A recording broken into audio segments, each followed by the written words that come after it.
Hola Internet, this is your girl Mariana, and as promised, today we'll be getting into different type classifications. So all of these small concepts will make a big difference in your UI, because when you keep feeding your curiosity, you will continue to grow and to evolve as a designer.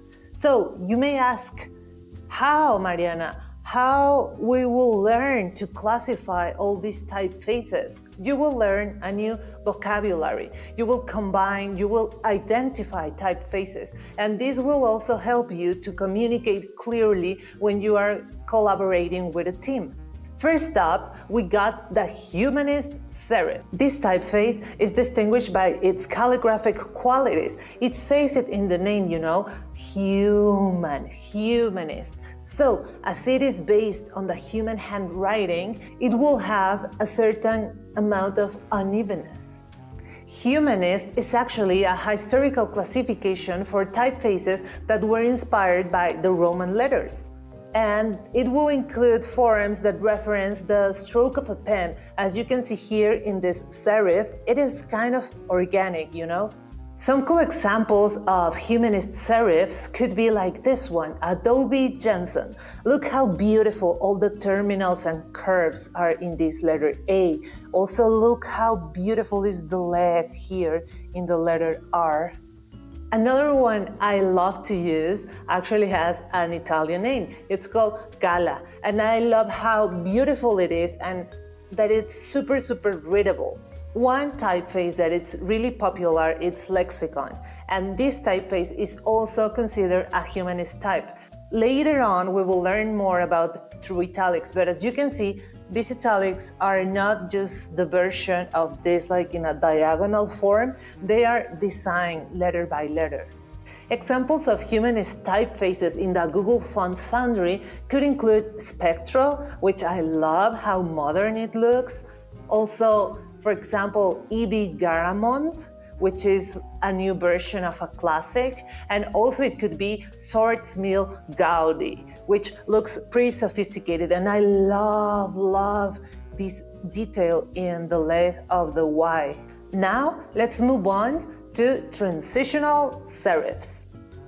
So, transitional serifs are typefaces that incorporate some features of human handwriting similar to the humanist letter forms, but they do it in a more organized and structured way. Some examples of transitional typefaces include, for example, Meriwether, PD Serif, and on the Didon spectrum, you can see Play for Display. Some examples of these typefaces could be, for example, Adobe Carlson, which is really good for nearly anything. Like this typography looks good everywhere, but I feel that it is more intended for like larger sizes because it has some beautiful decorations. Another one that it's a super classic is the popular Baskerville. I mean, everything looks kind of hipster with it. So I recommend you to use it like in big, bold titles. I really like this one. It's called Planting. And by the way, this typeface was a model for Times New Roman. So it's really good if you are trying to be serious, if you are trying to put like a lot of serious content, because it expresses some kind of authority, but also has a lot of charm.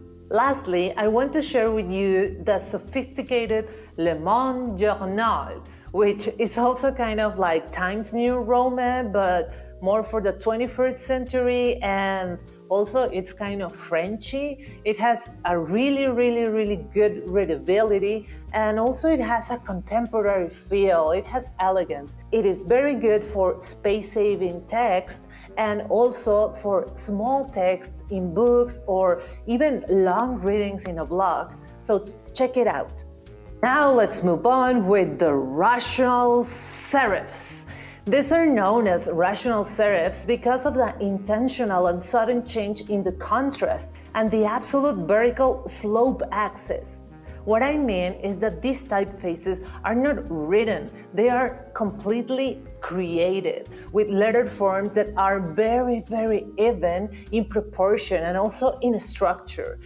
What I mean is that What I mean is that these typefaces are not written, they are created with letter forms that are really even in proportion and also in structure. They are also known by the French name decode.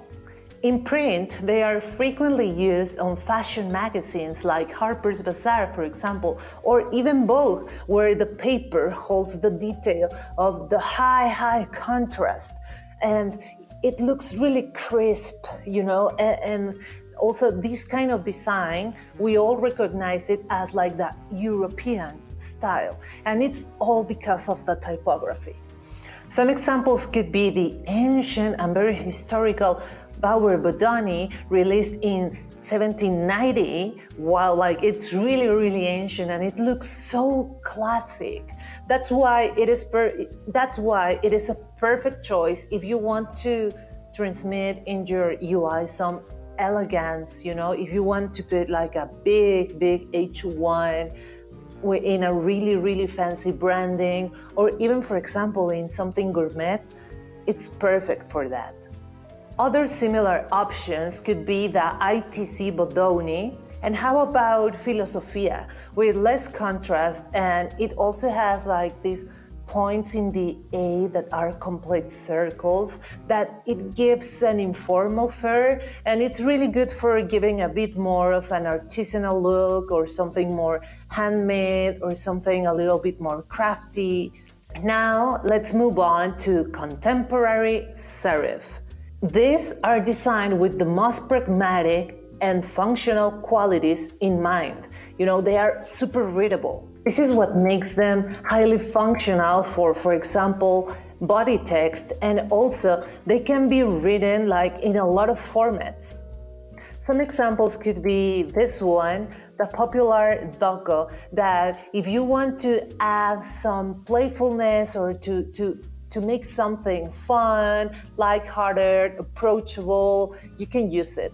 I went back in my slides just to show you another example. This one, New Swift. I love all the terminals. As you can see, they look very geometric, but also uneven. So it's a really good choice if you want to give this digital appeal to your body text. Also, I want to show you this typeface that it's called Scholar. It has, heavily curved legs and very smooth strokes. It's really good for reading, and also, it has something that my eyes can rest whenever I'm reading it. So I recommend it. It's really good with contrast and highly readable. And it's highly readable. Now let's move on with the inscribed or engraved typefaces.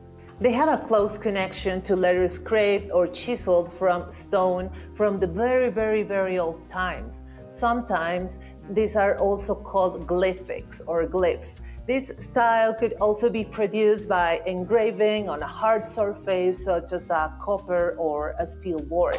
An interesting typeface is Albertus. It gives everything, a ceremonial feeling kind of. For example, in this website of this wine, it looks really elegant, but also, it has a special sophisticated flair or something like that. If you are looking for more exaggeration, if you want to go more into the ceremony and into, the commemoration side of things, you can try using this one. It's called Trajan. And last but not least, you can use Modesto. It's a more contemporary font that resembles vintage Americana. Now let's go to the Grotesque sans world. And that word grotesque sounds kinda weird, right? The fun fact is that Grotesque sans was the first style of sans serif typefaces, and it appeared in the 19th century because at that time people thought that those letter forms had a really awkward form. The style was so unusual that it became known as grotesque. The monotype grotesque, often known as accidents grotesque, it's still widely used today. It was literally the first sans serif typeface to become extensively used, and it influenced the design of like the legend of all the typefaces, the famously known Helvetica. Accidence Grotesque has a much lower, as you can see on the X height, than Helvetica. Helvetica seems to be taller. And also, an easy way to distinguish them is the aperture they have here. One last tip, if you want to employ a grotesque, but you still want to appear more kind of serious, is consider using or experimenting with this one, the F.F. Bauer Grotesque. Now, I want to present you a new category. These ones are called the Neo-Grotesque Sans, and it's important to tell you that this kind of typographies have a very, very little stroke contrast and completely horizontal terminals. Also, their apertures are really, really close. This category includes, as you can see, Helvetica, and also another one that it's really, really popular. It's called Universe. They are designed with simplicity in mind, and also they are the first typeface family to have a wide range of weights and widths. The forms of this typeface are really, really uniform, so they are visually pleasing at larger sizes. Hence, they frequently perform better in display settings, as you can see here in these websites. National could be another example. National could be another really cool example of a neo-grotesque typeface. And from Google Fonts, you can go with Space Grotesque, or you can go with the really famous Work Sans. Now let's go with the Gothic Sans. Gothics are just the American variation of the grotesque style. Many of the changes are just in the names, but also they have simpler and static forms with very, very low contrast. It's common to see completely straight legs, like here in the R, and also have so little contrast and a vertical stress, as you can see here in this binocular G. Some cool examples could be this one, News Gothic, and you can go with Benton Sans, which is really cool, as you can see. And also you can try using Whitney for something that it's a little bit more neutral. Next up, Geometric Sans. These are the most static designs, and they are made up from geometrical forms with round or square elements. With geometrics, it's important to understand that while shapes such as the O could appear perfectly round, most popular typefaces do not contain perfect circles, while they are optically correct to appear as round as possible while still being harmonic, but they are optically corrected to appear as round as possible while still being harmonic with all the letters. Cultura is one of the most iconic geometric sans. One particular feature that we can observe is how the R is a bit narrow compared with like the classical capital proportions. And also there is minimal contrast and really, really round shapes, nearly circular, but with the optical adjustment, just like in this G. Other examples could be Avnir. Maybe you can go with Gotham, that was really, really popular, like in the Obama campaign. And for example, you can go with this one, that it's one of my favorite typefaces. Like Pablo uses it like literally everywhere. In all the websites he designed, like he uses Gordita. And more in the Google font side, you can go with the M Sans, which is really beautiful, or you can go with Poppings, that it's super, super trendy right now, or even Railway that has like this W that it's really interesting.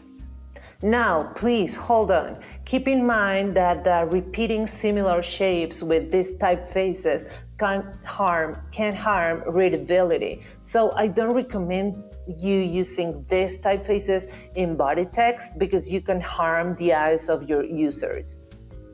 All right, we are back with the Humanist, but this time I present you Humanist sans serifs. Their circular, energetic, and open forms have more stroke contrast than the other sans serif classes, although not as much as most of the serifs, like their serif counterpart that originated in calligraphy. These are typefaces that sometimes share, for example, the binocular G, and italics are known to be as true italics. A good way to discover if a typography has like true italics is just to look to the F, and if the F is longer than the other letters, they are true italics. Some examples of sans serif humanist typefaces could be, for example, in Google Fonts, Meriwether Sans. Another pretty common is Cabin Font, and also Jill Sans. Verdana, you've probably heard of it. It's really popular and classic. It is used, for example, here in IKEA. Or even Optima, just to name a few. Now let's move on with neo-humanist sans, alright? Like, we're almost done, I promise. Hang in there. The digital era gave birth to new type of sans, and they will have more like a dynamic structure, and they are known as neo-humanist sans typefaces. Good, what a long name. They are typefaces that are kind of refined, and they are soft, and they are perfect for text, and some of them offer even like these ligatures, and this is really cool because it gives like to this modern style and old fair with the old style serifs. Like, for example, this one, I went back to my slides once again. This one, it's called Astro. You might also like this one's FF Meta font. I love the diagonal terminals in the Fs. They are really, really cool. And also this one that it's really popular, it's called Fedra Sans, and it is super good if you want your users to read long formats. Now let's move on with another type of grotesques. These ones are called Grotesque Sans, and I want to tell you something. You made it. Like, to wrap up, let's learn all about these ones and we are done. So, a slab serif typeface are also known as mechanical square serifs or antique or Egyptian. And something important is that they have like this thick block like serifs that are here in blue. These typefaces are similar to some serifs in like all the construction, but with serifs that match like the entire stroke. Grotesque slabs commonly have these bold terminals, and also they have these closed apertures like here in the S. Also, I don't know, like these fonts are like attention grabbers, you know, and can have a lot of decorations and I don't know, like an eye-catching effect. They usually are kind of bold, and I love this one that it's called Giza. A slab that I really like is this one, Clarendon. It's really, really cool. And also you can go with the octopus, the pulpo font, that it's really, really beautiful. And I don't know, it looks kind of trendy. And last but not least, you can go with Albiona that has a really, really big family.